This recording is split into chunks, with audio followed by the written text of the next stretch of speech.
Halo sahabat inovasi, jumpa bersama saya Irni Novita dari Badan Litbang Provinsi Sumatera Selatan dalam acara One Day One Innovation. Satu hari, satu inovasi, tiada hari tanpa inovasi. Pemirsa, saat ini inovasi menjadi sebuah keharusan. Dunia terus berubah, maka kita harus adaptif dan inovatif. Untuk menginspirasi, kami hadir dengan para inovator hebat dengan inovasi-inovasinya dalam acara One Day One Innovation. Sobat inovasi, kesehatan adalah mutlak, artinya harus dijaga dari kita sendiri dan lingkungannya. Kesehatan jiwa adalah ketika seseorang merasa sehat dan bahagia, mampu menghadapi tantangan hidup dan menerima orang lain sebagaimana mestinya. Nah, dalam berbicara mengenai kesehatan jiwa, tentunya kita juga berbicara mengenai bagaimana lingkungan dapat menerima pasien ketika sudah dirawat di rumah sakit jiwa. Untuk ini telah hadir di studio podcast kami Bapak Ners Sumpena MSI dari Rumah Sakit Ernaldi Bahar Provinsi Sumatera Selatan dengan inovasinya burgo lemak. Apa sih burgo lemak itu? Tentunya bukan makanan khas Palembang ya. Langsung saja kita sapa Bapak Sumpena. Selamat datang Pak Sumpena di acara kami. Ya, makasih Bu Irni dan juga yang di studio. Bagaimana kabarnya hari ini? Alhamdulillah sehat. Sehat Bu ya? Irni, ya. Sudah divaksin Pak? Alhamdulillah sudah. Sudah ya, tentunya para petugas kesehatan sebagai garda terdepan harus pertama sekali ya betul, divaksin dalam rangka mengeradikasi pandemi COVID ya Pak ya. Berbicara mengenai burgo lemak, apa sih Pak burgo lemak itu?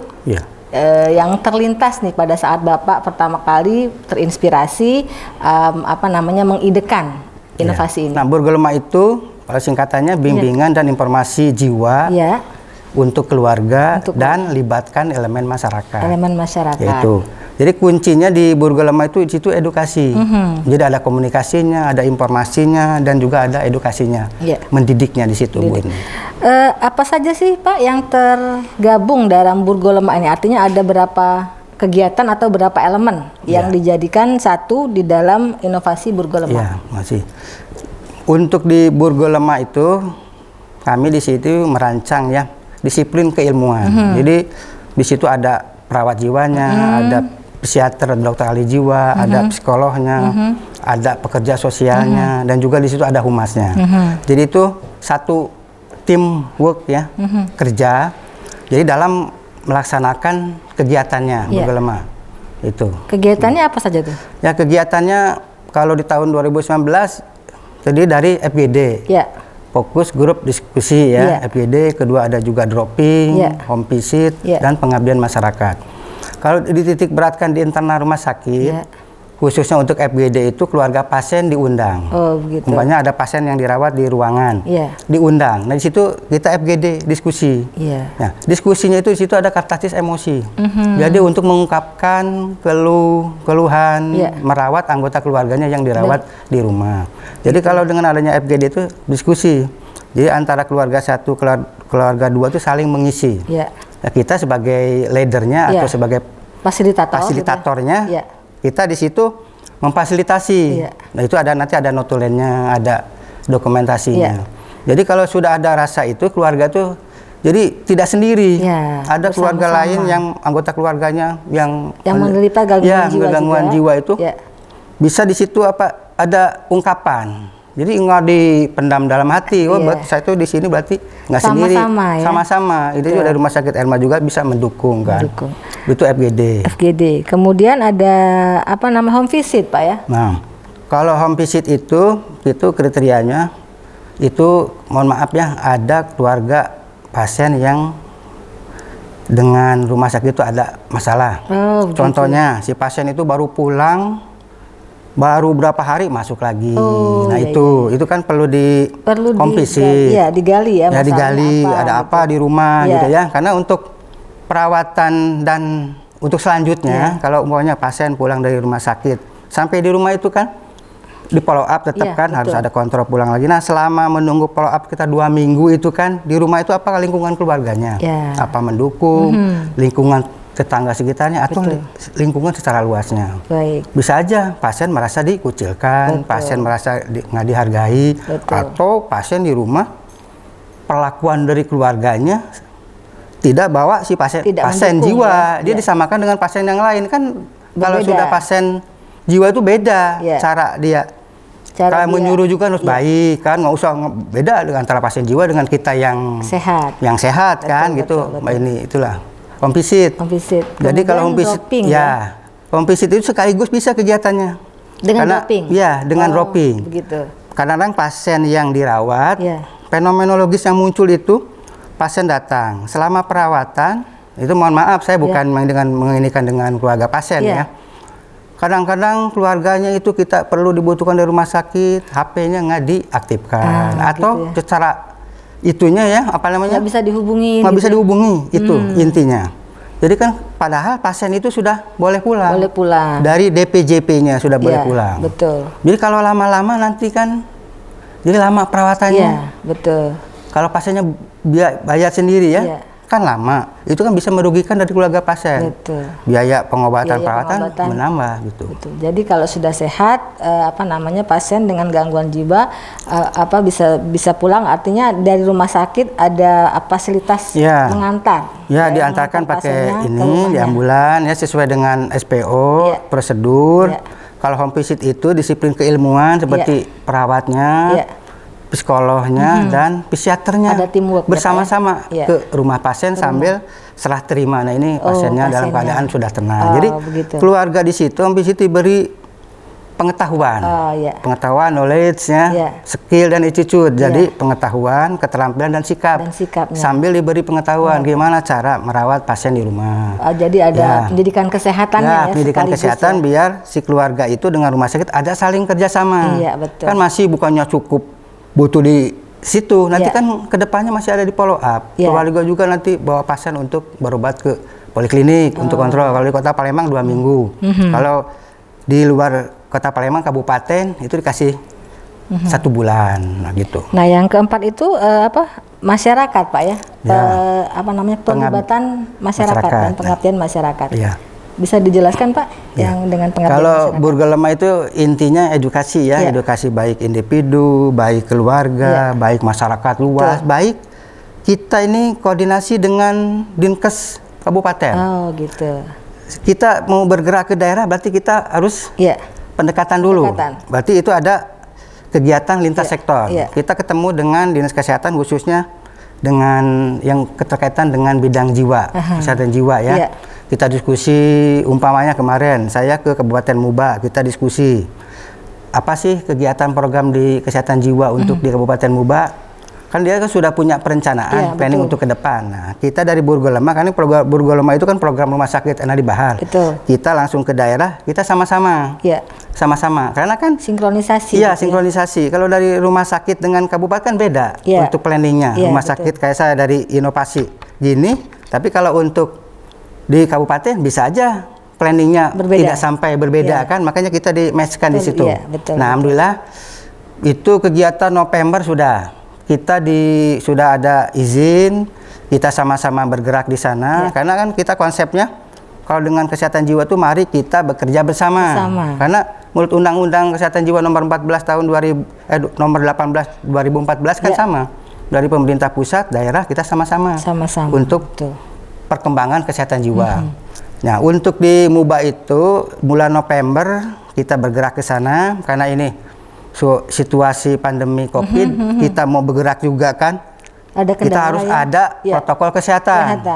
Saya diskusi cari tempat di balai desa yang luas, yang udara sirkulasinya terbuka kan banyak orang kita tetap jarak dengan keluarga pasien, tokoh masyarakat diundang, jarak minimal 1 meter.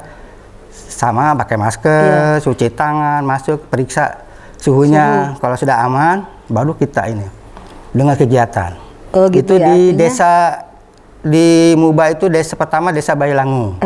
Nah bergerak lagi Desember saya dari Burgo itu pingin silanya apa ya? Karena kita berpacu dengan waktu. Kan, saya pingin di daerah itu ada gerakan. Saya mendeklarasikan DSEJ. Desa Siaga Sehat Jiwa. Sehat Jiwa. Alhamdulillah sudah terbentuk di situ. Deklarasi, Pak Camatnya mendukung. Ya. Nah itu mendukung. Di kader diundang semua, tapi tetap protokol kesehatan Ya, kan. betul. Deklarasi, tanda tangan semua. Tinggal sekarang di follow up. Di follow up kita lewat WA. Ya, Kita bisa. koordinasi dengan kepala puskesmasnya, Ya, betul, dengan pemegang program jiwanya. Tolong di follow up Ya. kegiatan untuk kader. Betul. Nah, kalau untuk Burgolema untuk eksternalnya itu kita diskusi dengan kader. Kalau di rumah sakit dengan keluarga pasien, dengan betul. pasien. Kalau di daerah kita dengan kader. Kadernya kita diberi Iya, materi. betul. Biar ada bisa menambah pengetahuan, keterampilan dan sikap gimana untuk penata laksana kepada pasien yang ada di pasien jiwa. desanya. Betul. Itu deklarasi. Nah, dalam pelaksanaannya ini Pak ya, apakah ada kendala yang berarti gitu ya Pak ya? Dan bagaimana cara mengatasi kendala tersebut? Ya. Kalau selama ini sebenarnya kendala itu bisa aja. Kendala itu kita kurang koordinasi, kita kurang komunikasi. Tapi kalau kita sudah di daerah sudah ada koordinasi, komunikasi, kayaknya kendala tidak ada. Tidak ada. Cuma sekarang ini lagi masa pandemi. Gitu kita aja. tujuan kita baik, kita mulia ya, mengumpulkan, tapi takutnya ada, ini ada ngumpul-ngumpul, kan masyarakat nggak tahu. Tujuan kita itu sudah untuk protokol kesehatan ya. Kalau kendala yang lain nggak ada selama ini. Gitu ya. Artinya masyarakat sekitarnya menerima gitu Pak ya, apa namanya program Burgolema ini, terutama di desa apa tadi Pak? Desa Lumpatan. Nah, ya, itu deklarasi. Pilot projectnya dari pilot Rumah Sakit ya. NRD Bahal. Ya. Nah, sejauh ini Pak ya, apa sih yang diambil? Artinya ada kesan-kesan setelah berjalannya beberapa waktu nih kan Burgolema. Kesan-kesan yang dirasakan, apa namanya setelah lama dengan masyarakat gitu Pak? Ya. Kalau kesannya di inovasi, sebenarnya inovasi itu menyenangkan. Pertama kita hal positifnya kita bisa koordinasi dengan pihak daerah ya, itu yang pertama. Kedua kita dekat dengan masyarakat. Betul. Sebenarnya masyarakat di daerah itu, apalagi khusus dengan kesehatan jiwa welcome ya, menerima ya. Welcome, menerima. Kader juga pingin ini, apalagi masyarakatnya, apalagi nanti ada anggota keluarga didatangi oleh kader. Itu sebenarnya menyenangkan yang inovasi itu. Sebenarnya nggak ada kendala, cuma kalau kita mau melaksanakan kegiatan di daerah, tetap kita harus di planning dulu, prepare dulu. Sebelumnya jangan langsung ujuk-ujuk, ya. Jadi orang dinas juga kaget kan, kaget. Jadi kalau sudah itu puskesmas bergerak, enak, semua tokoh masyarakat, tokoh ini mendukung. Welcome semua. Pak Camat juga welcome dengan keadaan Burgolema. Cuma kita untuk kedepannya memfollow up. Kita yang punya ini kan kita diserahkan ke daerah, khususnya untuk wilayah puskesmas tersebut, kita tetap koordinasi dengan dinas kesehatan, untuk langkah selanjutnya. Mudah-mudahan di Kabupaten Musi Banyu Asin dengan adanya sekup yang paling kecil desa bisa menularkan replikasi replikasi yang dari pilot project tadi. Nah mudah-mudahan ya di Muba juga banyak desanya terdiri. Kalau di Provinsi Sumatera Selatan itu banyak desa, itu 2.853 desa. Itu kalau kecamatannya sekitar 236 berapa banyak itu ya. Kalau kelurahannya 300 sekian. Ini baru satu. Iya, betul. Nah, kali untuk kedepannya saya juga berpikir, karena kita ini masih lemah dengan CMHN, Community Mental Health Nursing. Itu masih perlu dioptimalkan. Komunitas ya, kesehatan komunitas. Apalagi untuk CLMHN-nya belum. Kalau CMHN menggerakkan perawat di puskesmas. Betul. Nanti dibentuk dengan tokoh masyarakat, tokoh ini kita sama-sama. Berarti community ya, harus melibatkan community perlu ditingkatkan, betul. Namanya ke masyarakat. Nah, dalam perjalanannya Pak ya, perjalanan inovasi ini tentunya banyak melibatkan masyarakat. Betul. Ada nggak sih Pak komplain dari masyarakat dengan adanya home visit ataupun dropping tiba-tiba gitu ya, pasien diantar ke rumah? Ada nggak masyarakat yang komplain atau mereka malah welcome aja mau didatengin oleh petugas kesehatan? Terima kasih Bu Uni. Kalau untuk dropping, home visit, kalau namanya juga kegiatan ya, pasti komplain itu pasti ada. Contohnya pasien kita dipulangkan. Saya juga mohon maaf ini, kadang dipulangkan ke keluarga. Yang tempat yang dipulangkan bukan keluarga intinya. Itu kenapa dipulangkan ke sini? Nah, seharusnya karena keluarga intinya kan jauh, lokasinya bukan di situ. Nah itu kalau kita bercerita, ya pastinya kita kegiatan tuh pasti ada plus dan minusnya. Iya, ada plus minusnya itu ya. Betul. Tapi mudah-mudahan lancar-lancar saja selama itu, tapi ada sekian persen. Ada sekian persen, ya. Bukannya kita sepenuhnya itu bukan. Enggak, ya. Ada sekian persen. Ada sekian persen yang yang komplain dengan komplain kenapa dipulang sini, kenapa ya, ini karena keadaan kan. Kami juga dropping juga sudah prosedur. Pertama keluarga ditelepon.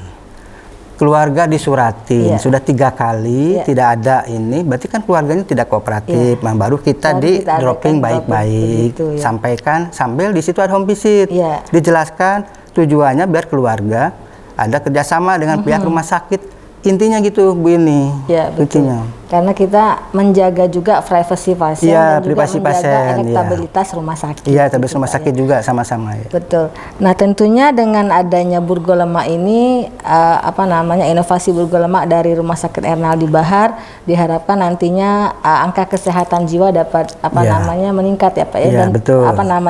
Kesehatan jiwa dapat meningkat sehingga pasien-pasien yang ada di rumah sakit jiwa itu tidak terlalu banyak ya Pak ya, yang menyebabkan bornya meningkat gitu, Pak ya. Nah, pesan-pesan Pak terakhir, pesan-pesan kepada sejawat atau kepada inovator dan kepada masyarakat, silakan Pak. Ya, pesan dari saya ya. Mudah-mudahan yang di luar yang mendengar ya. Jadi inovasi itu menyenangkan. Jadi muncullah inovator baru. Termasuk khususnya di Rumah Sakit Ernaldi Bahar. Itu tata kelola pekerjaan kita rutinitas sehari-hari itu dimodifikasi, itu dibuat inovasi. Karena inovasi itu sesuai dengan konsepnya itu kan cara baru, target baru, objek baru, dan penemuan baru. Ini sudah pekerjaan sehari-hari. Kita gimana sih inovasi biar mempermudah ke masyarakat. Tujuan kita kan ke publik, pelayanan publik. Biar memudah birokrasinya, disederhanakan. Nah, jadi untuk harus banyak inovasi. Jadi satu hari terus ada inovasi. Buat inovasi untuk untuk sampaikan ke teman sejawat ya. Khususnya saya di sini mewakili dari Rumah Sakit Ernaldi Bahar. Saya basicnya kan perawat. Perawat jiwa, perawat. Jadi untuk teman sejawat ya kita berinovasi menjadi inovator ya, dan juga yang di luar perawat juga, karena dengan inovasi itu kita tujuannya ke masyarakat kan, mempermudah pelayanan itu. Baik, terima kasih Pak Sumpena atas kehadirannya di studio kami. Mudah-mudahan dengan inovasi Burgo Lemaknya kesehatan jiwa dapat terjaga dan masyarakat juga bebas dari COVID ya. Jangan lupa kita juga punya jurus 4S, setiap orang adalah inovator. Setiap masalah peluang inovasi, setiap solusi harus sinergi, dan setiap inovasi harus konkret hasilnya. Salam inovasi.